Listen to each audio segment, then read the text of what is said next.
In 1969, he toured the United States and he was inspired by movement of the Black Panthers and Malcolm X. So the Black Panthers and Malcolm X are two civil rights heroes in America that fought against segregation of the Black community and fought for equal rights for the Black community. And then when he returned to Nigeria, his band was renamed Afrika 70. I might be saying that wrong, but it's African 70, I see, reflecting the new Pan-African identity.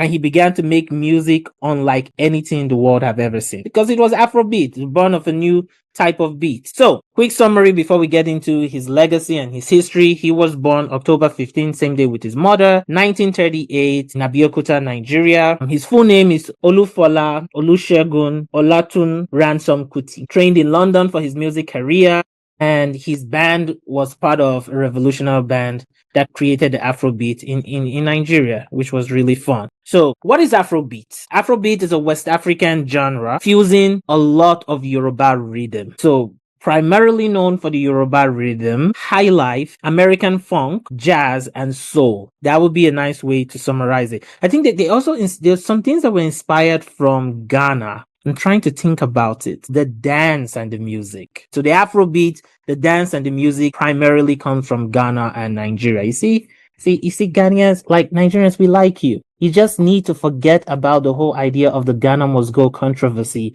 that happened a long, long time ago. And we can both agree that both nations did not invent jollof rice. We can agree on that. Not talking about whose tastes better. We can just agree it didn't come from our countries.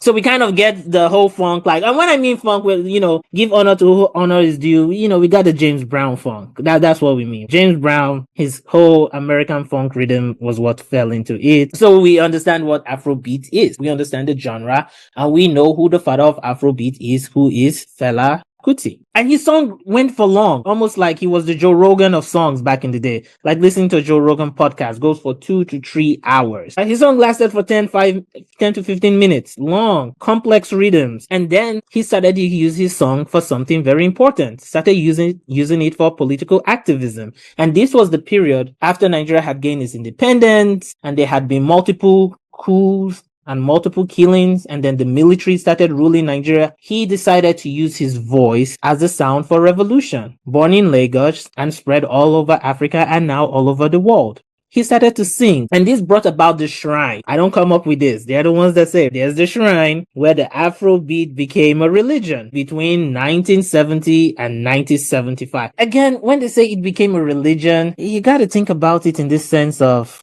I don't know how much you know about the Elvis Presley and the jazz revolution, or anything you know about the jazz revolution. It was like, that was the music from hell, that jazz music. And that's what they called it. Now it's very regular for everyone to drive their car and listen to jazz and have a good time. But when it came out, it got people moving. It had a little bit of James Brown, had a little bit of jazz, got a little bit of Yoruba Afrobeat going. Yeah. Allegedly it became a religion. Not a successful one for religion, because the religion part only lasted for 5 years, but the beat and the rhythm keeps moving till tomorrow. So Afrika 70, his band, they had their shrine where they had their music festivals and where they had fun. That's literally what I would say. It's almost like the hippies. Not trying to use the word hippie as a derogatory statement. It's almost like the hippies revolution. Love music and let's have fun. That's what he was doing with his people down there at the shrine. Rather than call it the shrine, I rather call he named the location. So rather than call it a shrine, for those that think calling it a shrine makes it look bad,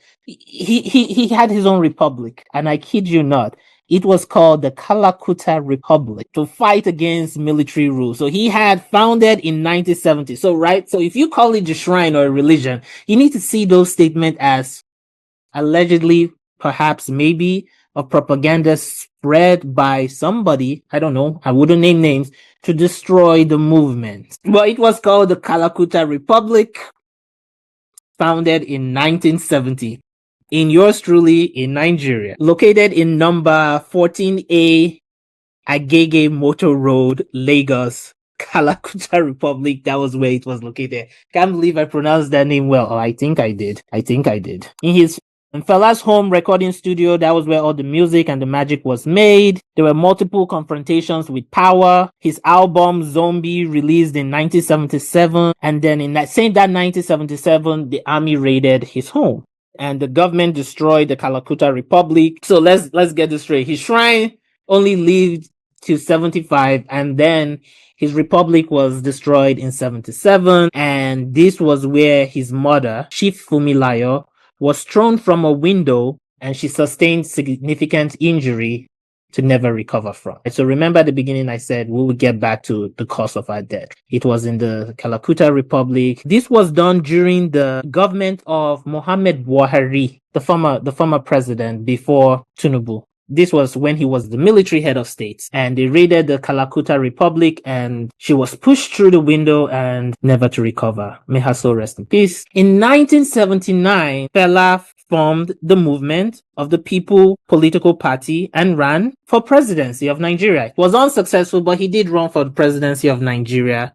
And in 1984, he was jailed again during the Buhari's military government. So that's a quick peek of Fela. He was released. His music went on. He had a successful music career. His influence went wide into the Western world. We have a lot of people crediting him in the hip hop community, from Missy Elliott to J. Cole to Beyonce to Kanye West, and also in Nigeria, top musicians like Burna Boy, Wizkid, and Asa or Asha. You guys know who I'm talking about. They all openly cited Fela as a fundamental inspiration of their music and how they create music. A Broadway show was made in honor of his musical festival by Jay-Z and Will Smith. It was nominated for 11 Tony Awards, including Best Musical. In 2026, this year, he was inducted into the Hall of Fame of Rock and Roll, which was what inspired the creation of this video to honor Fela for his great achievement, while also honoring his mother on Mother's Day for everything she did for her country, and also giving us the gift of Fela. And thanks to all he has done, they've had an annual celebration. There's an annual celebration of the Fela Festival, which has been held since 1998 in his honor, which is a good thing, which is a very, very good thing. In August 2nd, 1997, Fela passed away. People attended his funeral. According to the head count, they say over 1 million people showed up for his funeral. His son carried on his legacy in his band and singing his song. His daughter also created a museum for the Kalakuta Republic, which is now called the Kalakuta Museum. And it has all his Afrobeat and his Afro Shrine. And every October since 1998, Felaboration, which is the word, the Felaboration Festival is still held. So if you're ever in the area and you ever see a Felaboration Festival, hey, stop by, have some fun with them. The fire is still burning till today. Fela has inspired a great number of people. The beats of Afrobeat and everywhere in Africa, and Afrobeat being recognized around the world, and is the fastest growing music genre everywhere. In Black community, in Latino community, there's even now Afrobeat Latino, which was also inspired by the Fela rhythm. So safe to say, Fela and his mother's legacy would live on in the living music, enduring resilience and resistance, and the scholarly recognition of Afrobeat in the music department, in the Broadway department, and in Hall of Fame. So to Chief Mama Fumilayo Kuti, thank you, and to Fela Kuti, Godspeed.